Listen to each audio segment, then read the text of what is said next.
Hello, আসসালামু আলাইকুম everyone. সবাই কেমন আছেন? আজকে আমি সিম আলু ভাজি দেখাবো। তো এটার জন্য আগে সিমটাকে ভাবিয়ে নিতে হবে। পেঁয়াজ, কাঁচামরিচ, হলুদ, লবণ দিয়ে ভাপ দিয়ে নিলে পানিটা শুকিয়ে যায় এবং সিদ্ধ হয়, পরে ফোড়ন দিলে খেতে বেশি মজা লাগে। তো আমরা এভাবে ম্যাক্সিমাম ভাজি করে থাকি। তো ভাপ দেওয়া হয়ে গেছে। আরেকটা কড়াইয়ে কাঁচামরিচ, পেঁয়াজ, রসুন দিয়ে এটা তেলানি করা হবে এই ভাজিটাকে। তো আমরা সরিষার তেল ইউজ করি। সরিষার তেল দিয়ে আমরা ভাজিটা করব। এটা আমাদের বাসায় তৈরি সরিষার তেল। তো সরিষার তেল দেওয়া হলো। এখন এটাকে নাড়তে থাকতে হবে যতক্ষণ না পর্যন্ত এটা ব্রাউন কালার চলে আসে। এক পর্যায়ে যখন ব্রাউন কালার চলে আসবে তখন এটার মধ্যে গোটা জিরের ফোড়ন দিতে হবে, তাহলে অনেক সুন্দর স্মেল আসে। এটা আমাদের খড়ির রান্নাঘর। তো অনেকেই বলতে পারেন যে কালো লাগতেছে দেয়াল, আসলে এটা প্লাস্টার করা দেয়াল। তো চুলায় তো কালি হবে, কালি পড়ে এরকম হয়ে গেছে। তো এখানে নাড়তেই থাকতে হবে, কারণ অনেকটা ব্রাউন কালার চলে এসেছে, তাছাড়া পুড়ে যাবে। তো নাড়তে নাড়তে এক পর্যায়ে গোটা জিরে দিয়ে দিতে হবে।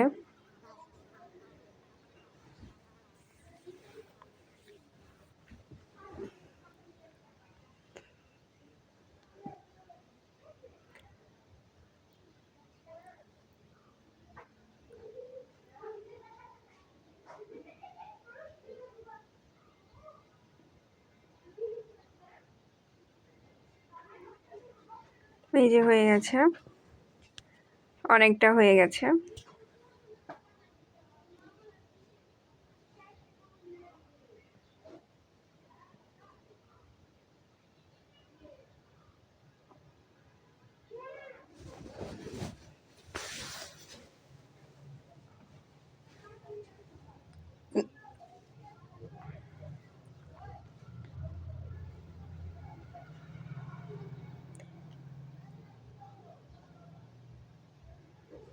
এই যে গোটা জিরের ফোড়ন দেওয়া হলো। জিরাগুলো ফুটে আসলেই এখন এই ভাপানো সিম আলুটা এর মধ্যে দিয়ে মিক্সড করতে হবে। এটার সাথে নাড়তে হবে অনবরত।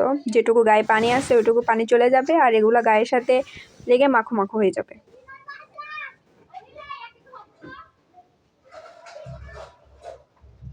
তো এই যে ঢেলে দেওয়া হলো সব কিছু।